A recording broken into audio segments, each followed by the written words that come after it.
That just sounds disgusting. Vile and wrong. I know you are, but what am I? Oh!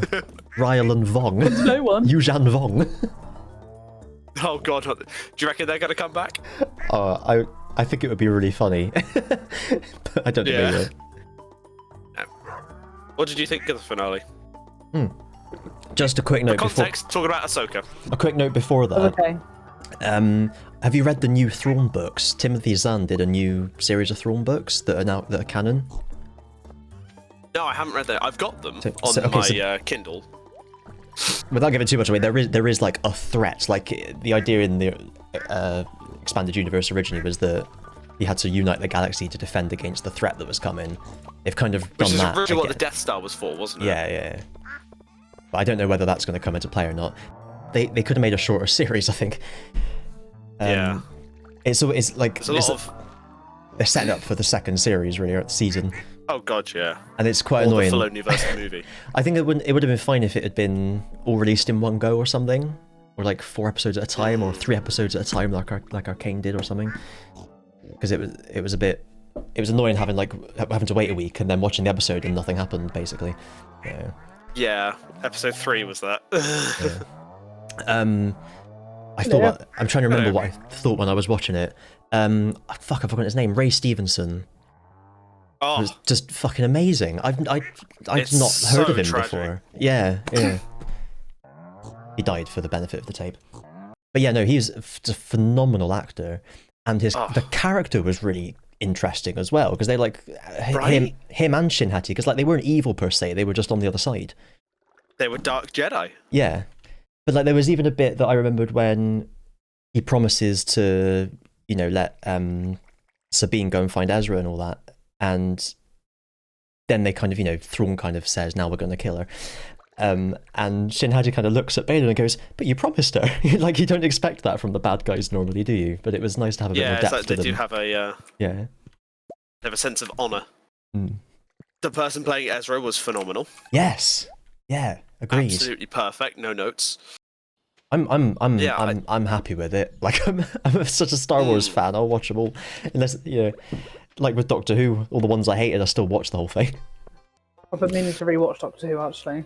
I still haven't seen Arachnids in the UK, even with the edit you made. Oh.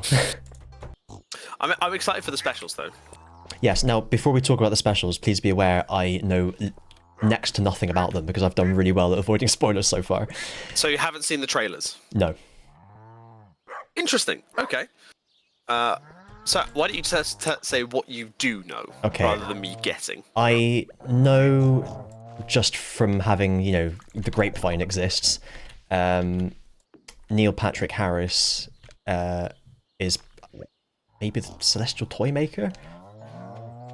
That's pretty much all I know. Oh, with Donna's in it, and David Tennant, obviously. Yeah, that's all I know. Okay. Yeah. Oh, and I listened to what appears to be the theme tune for the 60th today. So what exactly is happening? Because I am so out of the loop with Doctor Who. So at the end of Whittaker's era, she regenerated into David Tennant. Excellent. Very strange, because the clothes regenerated as well. Yeah. Because they wanted the brand image for the poster, didn't they, straight away? So they couldn't have him in the wrong clothes. Absolutely, yeah. And that's all we really know as to why it's happened. It's funny. I was thinking about this earlier. In my opinion, there's got to be a bloody good reason why he's regenerated into the same person again. Why they've regenerated, I should say. Yeah. Obviously, I love David Tennant, great actor, especially with Russell Davies writing for him. But this is why I say there's got to be a bloody good reason, because I watched the regeneration episode at Aussies, and when there was rumours and we were kind of umming and ahhing about it, and then when he regenerated, we both kind of looked at each other and went, oh. It just feels a little bit sort of shark jumpy, like you've just got to bring back a popular one. So I hope it works in episode. I mean, the rationale for doing it makes perfect sense. The opinion of Doctor Who has gone down significantly in recent years. Like, it's no longer the strong brand thing that used to be. As a meta thing, I'm totally behind it. As an in-universe thing, there needs to be a good reason. That's kind of my... Oh yeah, absolutely, yeah. like meta-wise, it makes perfect sense because it's like bring back the most popular Doctor, bring back the old writer, bring back the music.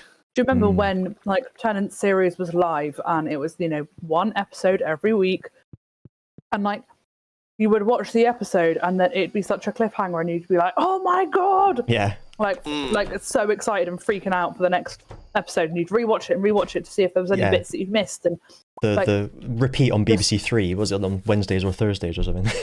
And like people would get so excited, and that just isn't a thing anymore. No. Yeah, peak New Who was like kind of around series 3, series 4 was just unparalleled. But then it got more popular overseas after that, I think, didn't it? Like when Matt Smith came in, yeah. Yeah, I still say that Matt Smith's first series is one of the best.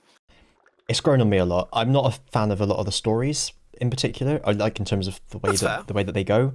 But like on rewatches, I appreciate more now, like as an adult, just how fucking good Matt Smith is as the Doctor from like day one. He is. Yeah. I think I've said this before. I think I said this on the podcast, but the fact that Series 5 was originally written for David Tennant, and then they changed it for Matt Smith, did wonders for that character transition. Yeah, that's a very good point. Just because it felt like David Tennant in Matt Smith's body, as it were. Like he was still trying to figure it all out, so it made that transition so much better. And also, I just really love like the ongoing plot story arc and things like that. Oh, I love an arc. Oh, so good. I mean, I've said it before, and I will say it again.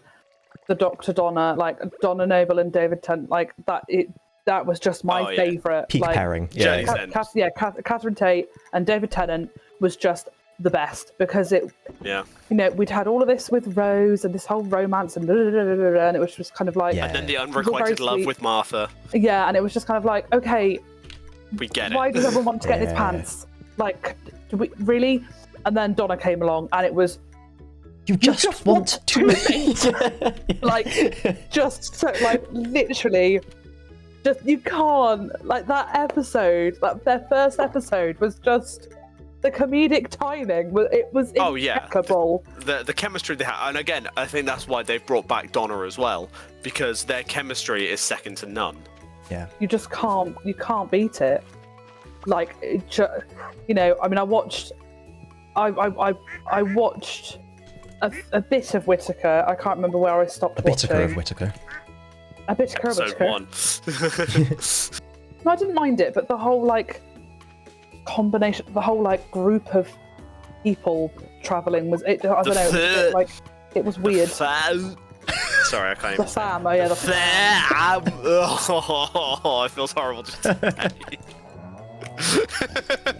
Yeah, I didn't understand. Like, I don't know. It just, it just wasn't funny either.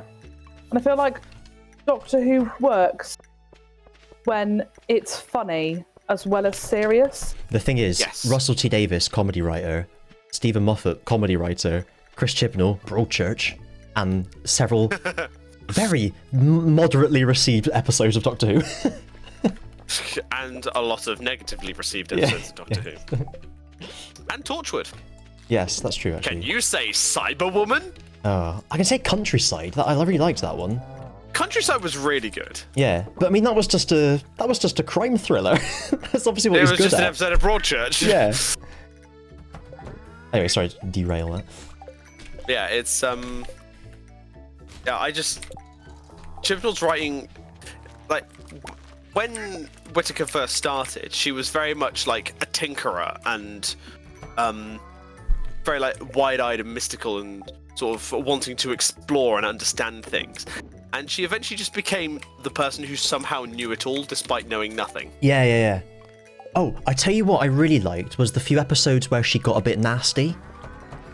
It was like some actual character crept out from under the rest of it. When was that?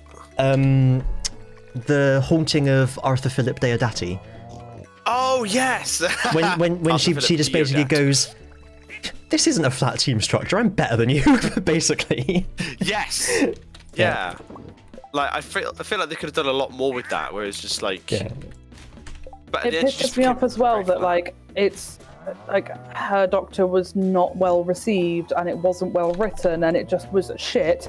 And it was the first female Doctor. Yeah. So, like, it's such a disservice to, like, I feel as a woman it was such a disservice to my gender, because it's like the first time like we get a Doctor, like that could be like, that could open so many fucking doors, it could be so amazing, and it was crap.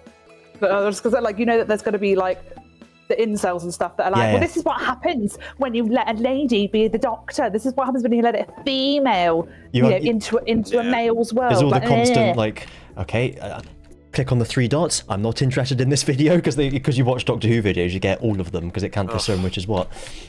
The backlash was such a shame, because Jodie Whittaker is a fantastic actress, or a fantastic actor, and she had terrible scripts to work with, but when she got a chance to really like stretch her acting chops, she did really, really well.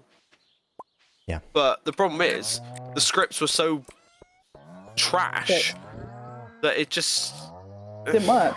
No. It fell flat. And then there's just the butt fucking of canon, but you know. Yeah. We do not speak of this. Sorry. Yeah.